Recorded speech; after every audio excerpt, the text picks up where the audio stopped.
সরকার বাড়ির বাড়ির আঙ্গিনায় ঘরের আঙ্গিনায় সম্মানিত সভাপতি উপস্থিত 3 নম্বর ফরজেগান্ধী 3 নম্বর ওয়ার্ডের বিভিন্ন পর্যায়ের বিএনপির নেতা কর্মী মা বোনেরা মুরব্বিয়ানরা ছোট ছোট সোনামণিরা সকলকে সালাম জানাচ্ছি আসসালামু আলাইকুম।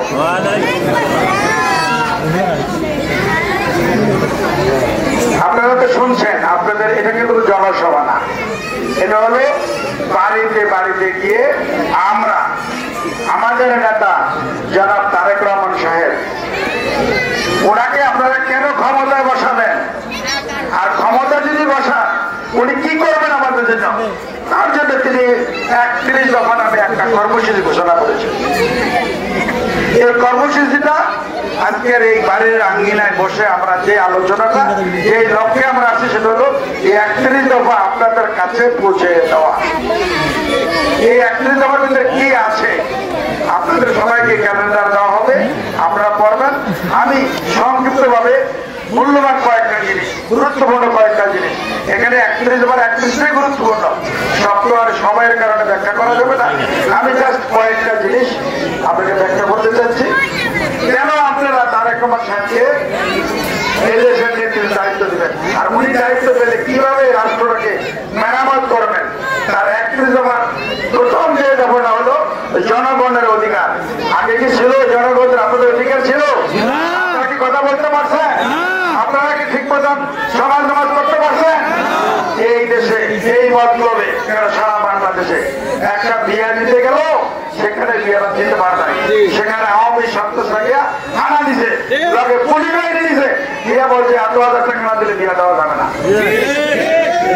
আমি সাক্ষী একটা ঘটনার, আমি কোনো গল্প সেটা বলি না। আমার অফিসের এক কর্মকর্তা ছিলেন বড় হুমায়ুন মহিউদ্দিন, উনি বাংলাদেশ ব্যাংকের অনেক উচ্চপদস্থ কর্মকর্তা ছিলেন। উনি মারা গেছেন, এই জানাজাটা পর্যন্ত দিতে পারি নাই। আমি নিজে স্বয়ং ছিলাম, ওনার জানাজা দিতে পারি নাই। জানাজা যাই ব্যবস্থা করে দিছি, এখন ওনার ছেলে মেয়ের সব 3 দিনের জন্য কিছু খরচ করতে। আওয়ামী লীগের সন্ধ্যারা আইসা বলছে যে আপনার দরকার নাই, টাকা আমাদের হাতে দেন, আমরা সব করে দেবো। শেষ পর্যন্ত সে অনুসন্ধান করতে পারে নাই। সুতরাং আপনাদের কোনো অধিকার ছিল? আমাদের অধিকার ছিল না। সুতরাং আমাদের নেতা চিন্তা করেছেন মানুষের জনগণের অধিকার প্রতিষ্ঠা করতে হবে। আপনার কথা, আপনার রাইট, আপনার অধিকার আপনি প্রয়োগ করতে পারেন। সেই জন্য উনি এই প্রথম দাবি ছিল জনগণের অধিকার প্রতিষ্ঠা করা। আচ্ছা, এই যে কতগুলি নির্বাচন গেছে, আপনি একটু ভোট দিতে পারছেন? আপনি তো জানেন আমি নিজে প্রার্থী ছিলাম, আমি তো করতে বাড়াতে পারি নাই। আমি যেদিন মার্কা নিয়ে আমি এলাকায় ঢুকছি, সেদিন আমাকে অনেক বন্ধ করছে। আপনি জানেন সেদিন আমার বহু লোককে গুলি করছে, মারছে, ধরছে, আর আমাকে গৃহবন্দী করছে। আমি একদিনের জন্য 1 ঘন্টার জন্য আমি করতে বাড়াইতে পারি নাই। কি আমার বাড়িতে যদি কেউ যেত, তাকে অ্যারেস্ট করতো, তার মোবাইল দিত, তাকে টাকা খাইয়ে নিত, এবং আমার বাড়িতে পরিশেষে গাড়িতে যেন না পারে সেজন্য বাড়িতে আসতো না, গাড়িটা খাল বানাইছে। এই ছিল এই দেশের পরিস্থিতি। সুতরাং আমার নেতা চিন্তা করছে মানুষের অধিকার, মানুষের ভোটের অধিকার, বাদের অধিকার, সব অধিকার ফিরিয়ে দিতে হবে। তাই আমরা ইনশাল্লাহ আগামী ফেব্রুয়ারিতে নির্বাচন হবে, আপনারা নির্বিঘ্নে যাকে খুশি তাকে ভোট দেবেন। আমাদের নেতা কোনোদিন বলে নাই যে আপনারা বিএনপিকে ভোট দিবেন, তারেক রহমান সাহেবকে ভোট দিবেন, বলছে কোনোদিন? উনি বলছে যে আপনাদের ভোটের অধিকার ফিরিয়ে দেবো, আপনারা যাকে খুশি তাকে ভোট দেবেন। এই দেশে বিচার আচার কিছু ছিল? কোনো বিচার ছিল না, কোনো আচার ছিল না।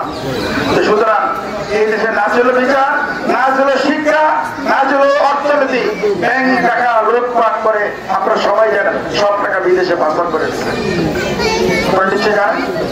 সুতরাং এই দেশটাকে মেরামত করতে গেলে উনি যে 31টা দফা উনি ঘোষণা দিয়েছেন, এই 31 দফাকে বাস্তবায়নের মাধ্যমে দেশের রাষ্ট্রকতা উনি পুরোপুরি নির্মাণ করবেন। এই লক্ষ্যে আজকে আপনাদের সামনে আমি উপস্থিত। বিশেষ করে আমার মা বোনদের কাছে নারীর অধিকার, তারেক রহমান সাহেবের আরেকটা সবচেয়ে বড় জিনিস, নারীর অধিকার ফিরিয়ে দিতে হবে। নারীদের অধিকার যদি ফিরিয়ে না দেওয়া হয়, নারীরা যদি শান্তিতে না থাকে, পুরুষে শান্তি থাকতে পারে না, বড় শান্তি থাকতে পারে না।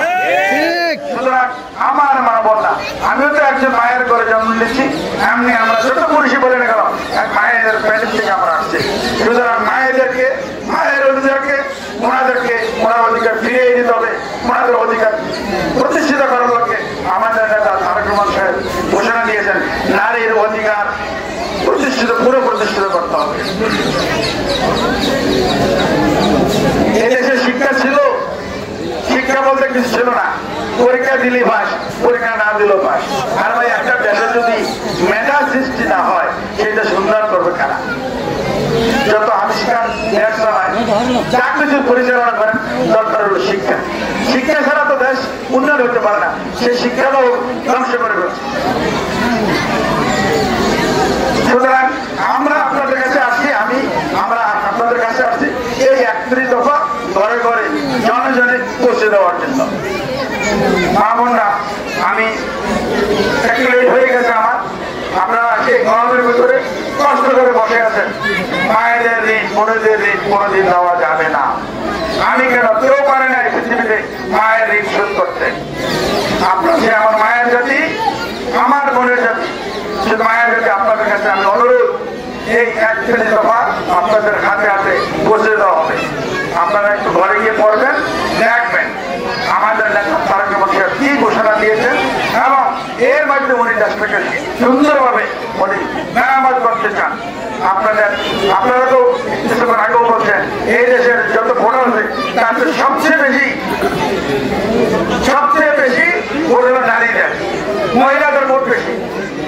সুতরাং আমি আপনাদের কাছে চলে আসছি, আপনাদের পায়ে হাত দিয়ে বলতেছি, আমি আপনাদের সন্তান, আমি সন্তান হিসেবে আপনাদের পাশে থাকতে চাই। আমি আপনাদের কাছে দোয়া চাই এবং দানের শেষে ভোট চাই, দানের শেষে ভোট চাই।